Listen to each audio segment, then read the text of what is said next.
సౌరాష్ట్రే సోమనాథంచ అంటూ ద్వాదశ జ్యోతిర్లింగ శ్లోకంలో మొట్టమొదటిగా స్మరించబడే క్షేత్రం సోమనాథ్.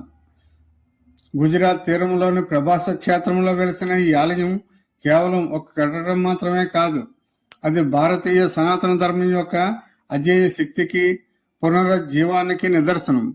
పురాణాల ప్రకారం ఈ ఆలయాన్ని సాక్షాత్ చంద్రుడు అంటే సోముడు నిర్మించాడు. దక్ష ప్రజాపతి తన 27 మంది కూతుర్లను చంద్రుడికిచ్చి వివాహం చేస్తాడు. అయితే చంద్రుడు రోహిణిపై మాత్రమే అమితమైన ప్రేమను చూపడంతో మిగిలిన కుమార్తెలు ఫిర్యాదు మేరకు దక్షుడు చంద్రుడిని క్షయవ్యాధితో క్షీణించిపోమ్మని శపిస్తాడు. శాప విమోచన కోసం చంద్రుడు ఈ ప్రభాస క్షేత్రంలో సరస్వతి నది తీరాన శివుడిని ప్రసన్నం చేసుకోవడానికి తపస్సు చేస్తాడు. శివుడు ప్రత్యక్షమై చంద్రుడికి శాప విమోచన కలిగించి తన జటాజూటంలో ధరిస్తాడు. కృతజ్ఞతగా చంద్రుడు ఇక్కడ బంగారు ఆలయాన్ని నిర్మించాడు. ఆ తర్వాత రావణుడు వెండితో, శ్రీకృష్ణుడు గంధపు చెక్కలతో, భీముడు రాతితో ఈ ఆలయాన్ని నిర్మించారని ప్రతీతి. సోమనాథాలయ చరిత్రలో అత్యంత విషాదకరమైన విధంగా అనేక సార్లు విదేశీ దురాక్రమణదారులు దాడులు చేశారు. క్రీస్తు శకం 1024వ సంవత్సరంలో సోమనాథ్ ఆలయంలో బంగారు, వజ్రాల వంటి సంపదకు నిలయంగా ఉండేది. ఈ ఆలయంపై గజనీ మహమ్మద్ దండయాత్ర చేసినప్పుడు దాదాపు 50,000 మంది భక్తులు, సైనికులు ఆలయాన్ని రక్షించుకోవడానికి తమ ప్రాణాలను అర్పించారు. మహమ్మద్ గజనీ ఆలయ గర్భాలయాన్ని ధ్వంసం చేసి జ్యోతిర్లింగాన్ని పగలగొట్టి ఆ ముక్కలను తన దేశానికి తీసుకువెళ్లి మసీదు మెట్లుగా మార్చాడని చరిత్ర చెబుతుంది.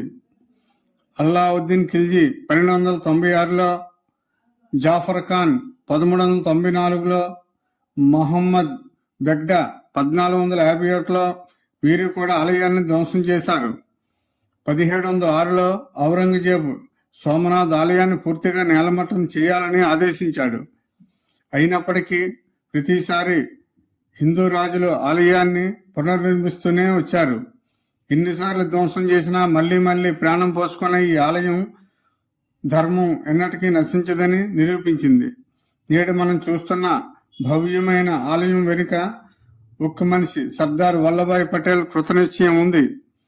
1947లో స్వతంత్రానంతరం జునాగఢ్ విముక్తి సమయంలో సోమనాథ్ శిథిలావస్థను చూసి పటేల్ చలించిపోయారు. అక్కడే సముద్రపు నీటిని చేతిలోనికి తీసుకుని ఆలయ పునర్నిర్మాణానికి సంకల్పం చేశారు. గాంధీజీ సూచన మేరకు ప్రభుత్వ నిధులతో కాకుండా ప్రజల విరాళాలతో ఈ ఆలయాన్ని నిర్మించారు. 1957లో అప్పటి రాష్ట్రపతి డాక్టర్ రాజేంద్ర ప్రసాద్ చేతుల మీదుగా ప్రాణ ప్రతిష్ఠ జరిగింది. సముద్రపు అలలు ఉన్నంతకాలం ఈ ఆలయం తన వైభవాన్ని చాటుతూనే ఉంటుందని ఆయన ఆనాడే పేర్కొన్నారు. ప్రస్తుత ఆలయం చాళుక్య శైలిలో నిర్మించబడింది. శిఖరం 155 అడుగుల ఎత్తు, శిఖరంపై 10 టన్నుల బరువున్న కలశం, 37 అడుగుల ధ్వజస్తంభం ఉంటుంది. ఆలయ ప్రాంగణంలో ఉన్న ఈ స్తంభం ఒక అద్భుతం. దీనిపై ఉన్న బాణం గుర్తు ఇక్కడ నుండి దక్షిణ ధ్రువం వరకు మధ్యలో ఎటువంటి భూభాగం లేదు అని సూచిస్తుంది. ప్రాచీన భారతీయులకు భూగోళ శాస్త్రంపై ఉన్న అవగాహనకు ఇది నిదర్శనం. ఆలయం నేరుగా అరేబియా సముద్రం తీరాన ఉండటం వల్ల ప్రకృతి సిద్ధమైన ఆనందం, ప్రశాంతత లభిస్తాయి. సోమనాథ్ వద్ద 3 పవిత్ర నదుల కలయిక జరుగుతుంది: హిరాన్, కపిల, సరస్వతి. ఈ 3 నదులు ఇక్కడ సముద్రంలో కలుస్తాయి. ఇక్కడ స్నానం చేయటం వల్ల వారికి మోక్షం కలుగుతుందని భక్తుల నమ్మకం. ఆలయ గోడలపై అద్భుతమైన దేవతామూర్తుల విగ్రహాలు, నృత్య భంగిమలు చెక్కబడ్డాయి. గర్భాలయంలోని జ్యోతిర్లింగం ఎప్పుడూ ఒక దివ్యమైన కాంతితో వెలుగుతూ ఉంటుంది. ఆలయం లోపల భాగం అంతా బంగారు పోతతో మెరిసిపోతూ భక్తులకు కైలాసాన్ని తలపిస్తుంది.